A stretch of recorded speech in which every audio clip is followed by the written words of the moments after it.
What's up guys, DK here with Collector's Impact, and today we are going to talk about the valuation of Nightfall in the current market.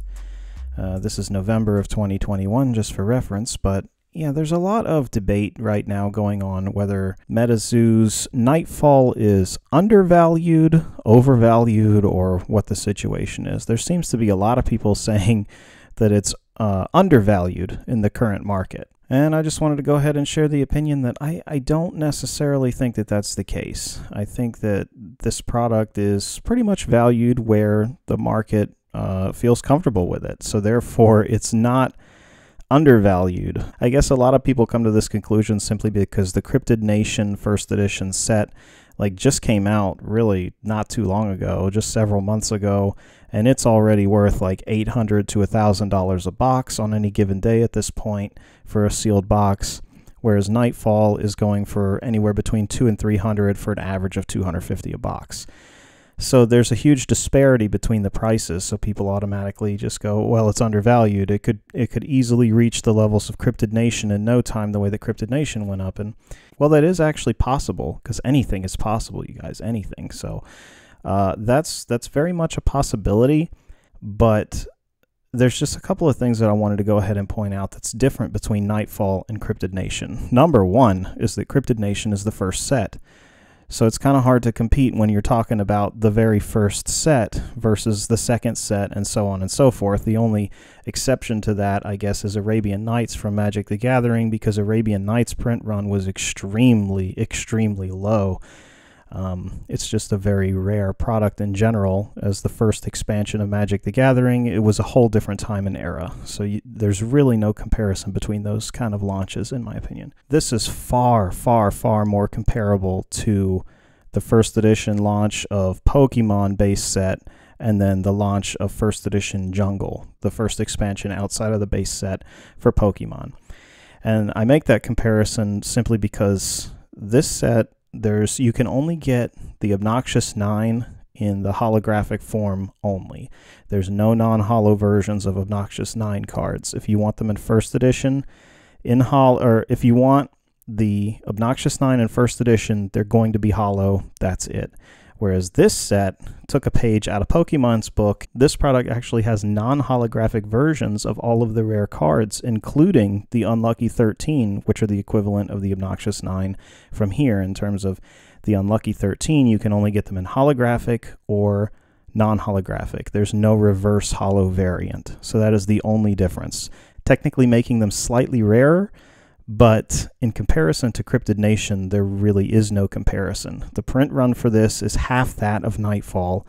The rarest cards in here you can only get in holo, and here they come in the non-holo slot, which the non-holo slot is far more common, obviously, than the holographic slot, the full holo slot, because you get a non-foil in every single pack, in addition to either a holographic or a reverse holographic. So Nightfall has double the print run. It has more than double the amount of the rarest cards in here. Even the Chase Cryptids, like the Mothman himself, you can get Mothman in holographic, reverse holographic, or non-holographic. So he's available in all the different slots and everything. And it was printed at a heavier pace and volume than this. It's not printed to oblivion, that's for sure. There's only 50,000 boxes that were made. Assuming that this market grows, which it should grow, considering that second edition is set to actually go into Walmart starting in 2022, in early 2022. Now, whether that means January or February or whatever, I don't know. But it's early 2022. Walmart's going to be carrying the second edition of Cryptid Nation. So the potential for these cards to increase in value is certainly there. But when it comes to the debate of is Nightfall undervalued in the current market, that's really the key thing, is current market. I don't think that it is. I think that the market has actually got the price point correct. Sometimes the market gets things wrong. My humble opinion here is that the market has the price point correct for where it stands at this current time. Now, that's not to say that it can't go up in value over the next few months, especially with the launch of second edition going into Walmart. There's catalysts that can push the price up. That's different from a product being undervalued at the current time. Those are entirely different conversations. Does this have speculative potential to increase in value? Absolutely. You know what I mean? That's very different from saying it deserves to be a higher price today. It, in my opinion, it does not deserve to be a higher price today. Do you understand what I'm saying there? I'm not trying to poo-poo on it at all. Yeah, I mean, that's the main thing that I had to say about this particular debate. In terms of trying to compare the price points of Cryptid Nation First Edition versus Nightfall First Edition, in my opinion, there is no comparison in between what the two products actually offer, and that's why there's such a large price disparity. You would think, just using basic common sense and basic math, this one's $25,000, this one's $50,000, therefore this one should theoretically be half the price of this one, making this one around $400, but that line of thinking is incorrect simply because of the hollow and non-hollow ratios associated with this product. That's why the price point is lower. That's at least the argument that I'm going with. I sincerely believe that. Feel free to agree or disagree with me, but that's a huge factor that needs to be taken into consideration when talking about Nightfall and its valuation in comparison to First Edition Cryptid Nation. And I still am very much ready to see what happens with Second Edition. I want to see if they print the Obnoxious 9 in non-foil, the way that they did these in non-foil for the Unlucky 13, and if they do, what kind of an impact that has on this product that already exists, the First Edition sealed box, if any, just because this particular product is very rare in and of itself anyway.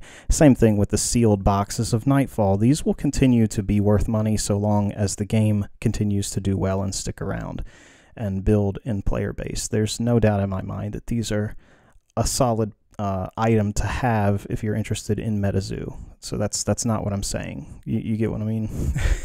Anyway, that wraps up the video for today, guys. Sorry it was all over the place in discussion. I just wanted to kind of share some thoughts on this and let you know where I'm standing at the current time, at least in terms of the valuation of Nightfall, and how I don't think that it's undervalued, but I do think that it has potential to become higher in value as time goes on and more variables come into play. So thanks for coming by and checking out this video. If you liked it, definitely give it a thumbs up, because it greatly does help with the channel and the algorithms and all of that. And if you want to see more content like this in the future, definitely subscribe to the channel. Thank you very much for coming by, and I hope to see you again next time. Take care.